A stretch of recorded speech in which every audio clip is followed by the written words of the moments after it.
दोस्तों, क्या आपने हाल ही में देखा या सुना है कि बड़े बड़े समुद्री जीव अचानक समुद्र की सतह पर आ रहे हैं?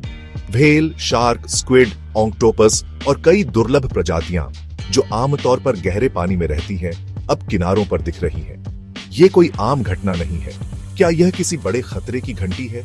क्या महासागर, जो जीवन की धड़कन है, में कुछ भयानक बदलाव हो रहे हैं? हमारे ग्रह के विशाल नीले हृदय में एक अजीब घटना सामने आ रही है। गहराई के जीव, जिन्होंने सदियों से अपनी दुनिया को रहस्य में रखा है, अब असामान्य रूप से सतह पर देखे जा रहे हैं। क्या यह सिर्फ एक संयोग है या यह एक गंभीर खतरे का संकेत है जो हमारे ग्रह के नाजुक संतुलन को बिगाड़ सकता है? आज हम इस रहस्य से पर्दा उठाएंगे और उन कारणों का पता लगाएंगे जो इन असाधारण प्राणियों को उनके घरों से दूर धकेल रहे हैं। हमारा ग्रह एक बार शीतलता और गर्मी के नाजुक संतुलन में लिपटा हुआ था, अब एक खतरनाक गर्मी का अनुभव कर रहा है। जैसे जैसे वातावरण गर्म होता है, वैसे वैसे हमारे महासागर, जो पृथ्वी के विशाल ताप सिंक हैं, इस गर्मी को सोख लेते हैं। परिणाम स्वरूप समुद्र का तापमान लगातार बढ़ रहा है, जिससे समुद्री जीवन, विशेष रूप से ठंडे पानी की प्रजातियों के लिए एक गंभीर खतरा पैदा हो रहा है।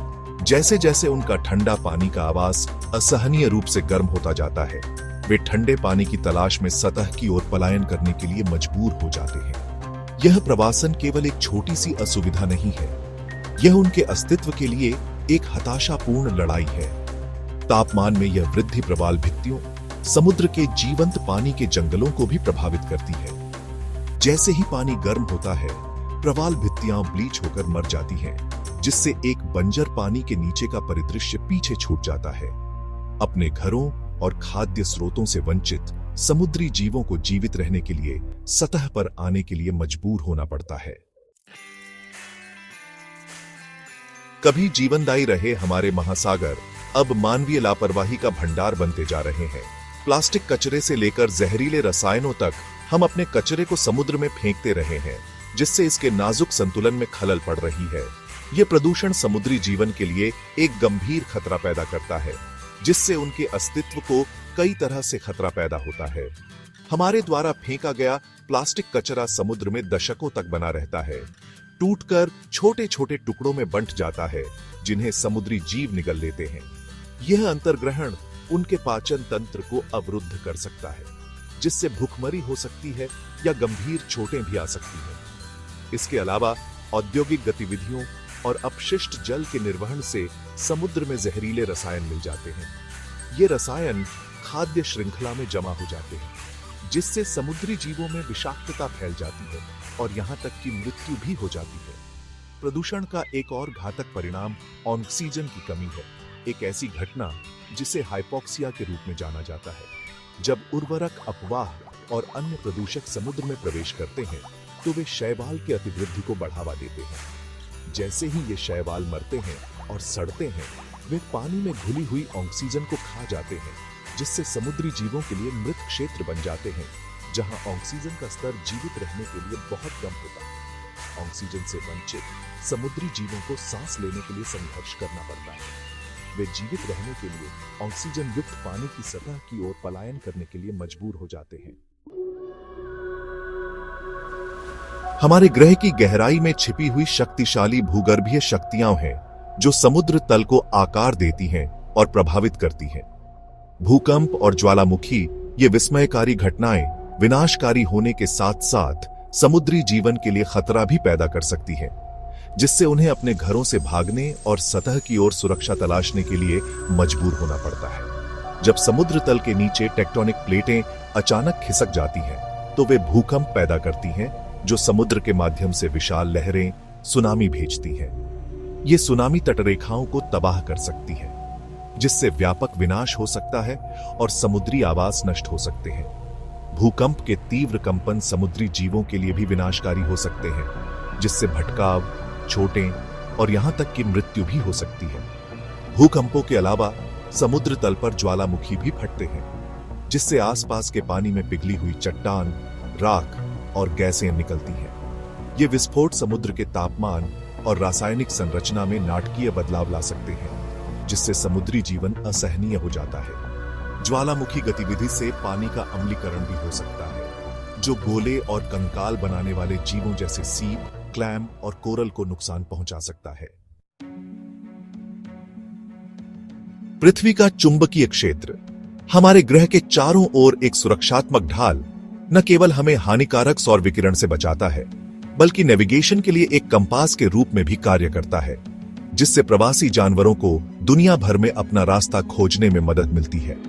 हालांकि यह चुंबकीय क्षेत्र स्थिर नहीं है, यह समय के साथ बदलता रहता है और हाल के दशकों में वैज्ञानिकों ने इन विविधताओं में तेजी देखी है, जिससे कुछ समुद्री जीवों के लिए भ्रम और भटकाव पैदा हुआ है, जो नेविगेट करने के लिए इस अदृश्य शक्ति पर निर्भर करते हैं। कछुए, व्हेल और शार्क सहित कई समुद्री प्रजातियां अपने प्रवास मार्गों और प्रजनन के मैदानों पर नेविगेट करने के लिए पृथ्वी के चुंबकीय क्षेत्र के प्रति एक उल्लेखनीय संवेदनशीलता रखती है। माना जाता है कि वे आंतरिक चुंबकीय कंपास के रूप में कार्य करने वाले विशेष कोशिकाओं या अंगों के माध्यम से चुंबकीय क्षेत्र का पता लगाते हैं, जिससे वे समुद्र की विशालता को पार करते हुए अपनी स्थिति और दिशा को समझ सकते हैं। हालांकि जब चुंबकीय क्षेत्र में बदलाव या अनियमितताएं आती हैं, तो यह इन जानवरों के नाजुक नेविगेशनल सिस्टम को बाधित कर सकता है, जिससे वे भटक जाते हैं और भ्रमित हो जाते हैं।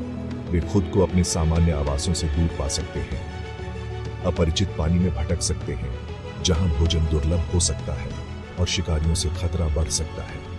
कुछ मामलों में चुंबकीय गड़बड़ी के कारण समुद्री जीव फंस सकते हैं या समुद्र तट पर भी जा सकते हैं, जिससे उनके अस्तित्व को और खतरा होता है। हमारे ग्रह के भाग्य और विशेष रूप से हमारे महासागरों के भाग्य के लिए यह स्वीकार करना कष्टदायी है कि मानवीय गतिविधियों ने इस नाजुक पारिस्थितिकी तंत्र पर भारी असर डाला है। समुद्री जीवों के सतह पर आने के पीछे के कारणों का पता लगाने के बाद यह स्पष्ट हो जाता है कि हमें मनुष्यों के रूप में अपने कार्यों की जिम्मेदारी लेने और तत्काल उपाय करने की आवश्यकता है। सबसे पहले और सबसे महत्वपूर्ण, हमें अपने महासागरों को प्रदूषित करने से रोकने की आवश्यकता है। प्लास्टिक कचरे की मात्रा को कम करने के लिए एक सचेत प्रयास करें जो हम पैदा करते हैं। पुनः प्रयोज्य विकल्प चुनें और प्लास्टिक के उचित निपटान और रिसाइकलिंग का समर्थन करें। हमें अपने जलमार्गों में जहरीले रसायनों को छोड़ने वाली औद्योगिक प्रथाओं को संबोधित करने की भी आवश्यकता है, जिससे कड़े नियमों और स्थायी विकल्पों को बढ़ावा मिल सके। जलवायु परिवर्तन हमारे महासागरों के लिए एक बड़ा खतरा है और हमें ग्लोबल वार्मिंग को कम करने के लिए सामूहिक रूप से कार्रवाई करने की आवश्यकता है।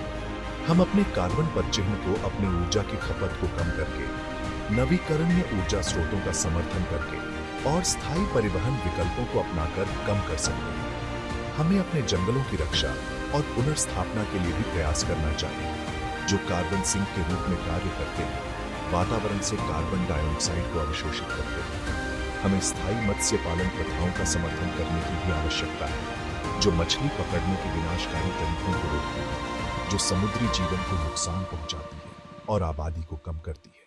जिम्मेदारी से सोर्स की गई समुद्री भोजन का चयन करके, स्थायी मत्स्य पालन प्रमाण पत्रों की तलाश करके और अपने समुद्री संसाधनों की रक्षा करने वाले संगठनों और पहलों का समर्थन करके हम स्वस्थ और प्रचुर मात्रा में महासागरों को बनाए रखने में योगदान कर सकते हैं।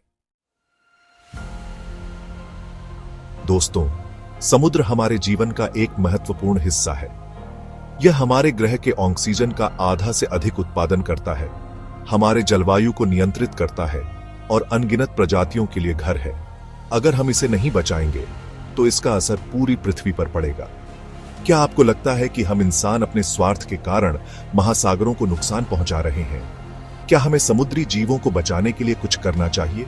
यह याद रखना महत्वपूर्ण है कि हमारी पसंद का असर पड़ता है।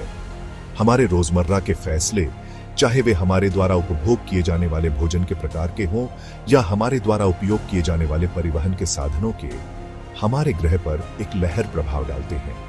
आइए हम ऐसे विकल्प चुनें जो हमारे महासागरों की रक्षा करते हैं, न कि उनका शोषण करते हैं।